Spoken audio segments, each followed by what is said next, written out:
Johnny O'Neill was born March 22nd, 1954. But during the first 5 days of his life, he had to have surgery, an intestinal blockage, but he survived. But during the first year, he was in the hospital almost the entire time, fighting pneumonia. He was the first child. His parents were very concerned, but they were real concerned when the doctors told them he has a lung disease called cystic fibrosis. They didn't know what that was. They informed the O'Neills that he would be lucky if he lived to be 2 years old, and that it would be a miracle if he could make it to 5 years old. He survived that first year, and he did make it to 5 years old. They had 3 other boys, and the kids grew up somewhat normally. The O'Neills knew that he had some issues, and they just made sure he took care of himself, did his breathing exercises. And doctors said, you know what? Some people have lived to be up to 20 years old with cystic fibrosis. Johnny lived past 20. I met him when he was 30 years old. We were working at NCR. It was my first day there in that department. My wife said, did you meet anybody you like today? And I go, you know what? There's a fellow, my cube mate, his name's Johnny.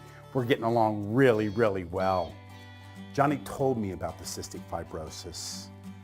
We became best friends. When he was 41, he had to have a double lung transplant because his lungs had deteriorated so much.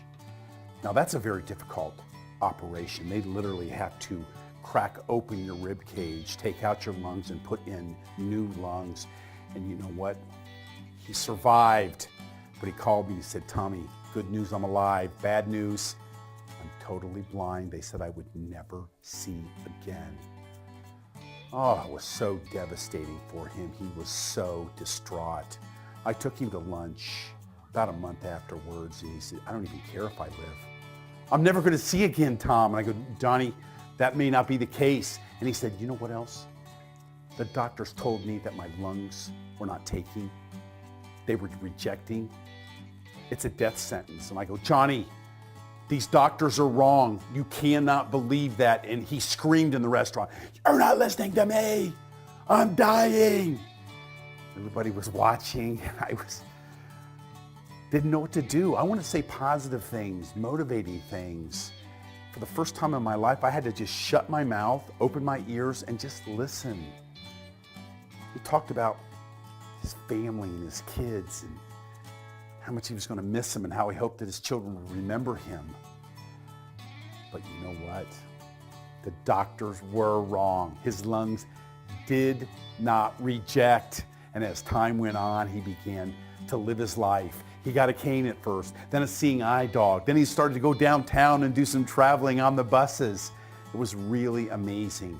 One day we were having lunch. He said, I'm really angry. And I go, why? He said, you know what?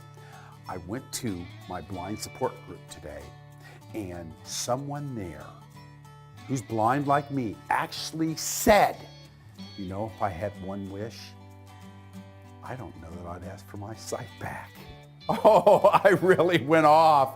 He said, I'd do anything to see again. The sky, the flowers, my kids. Are you crazy? But over time, one day Johnny actually said to me, you know, if I had one wish, I don't know that I'd ask for my sight back. And he was living life. But then his kidneys began to fail. And the doctors told him, unless you get a transplant, and that's not difficult, you're going to die. By miracle. His wife was a match. She gave him a kidney, and both survived the operation. He was back to living life. But then he called me and he said, Tom, they said I'm diabetic now. I've got type 2 diabetes. So he started to control his diet. He started to exercise even more, eat right. He controlled his blood sugars. And once again, he was on the mend.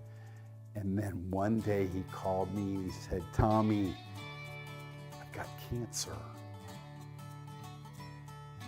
I just couldn't believe it. And I knew what he was going to say, of course. Listen, I tried this life thing. I gave it everything I had, but what are you going to do? And then he spoke. He said, you know, Tom, I think I can beat this thing. He went through chemo, radiation, and he beat it. Next March, Johnny O'Neal will be 65 years young. He's a walking miracle. You know, think about your health. You're going to come across times where sometimes you're dealt something that you weren't ready to have to deal with, and you need to be strong, especially the first 3 months. You will learn how to handle the situation. And if you are healthy, think about what you're eating, how much exercise you're getting. Are you taking great care of yourself? Because life is so precious, and you have to take care of, number one, yourself.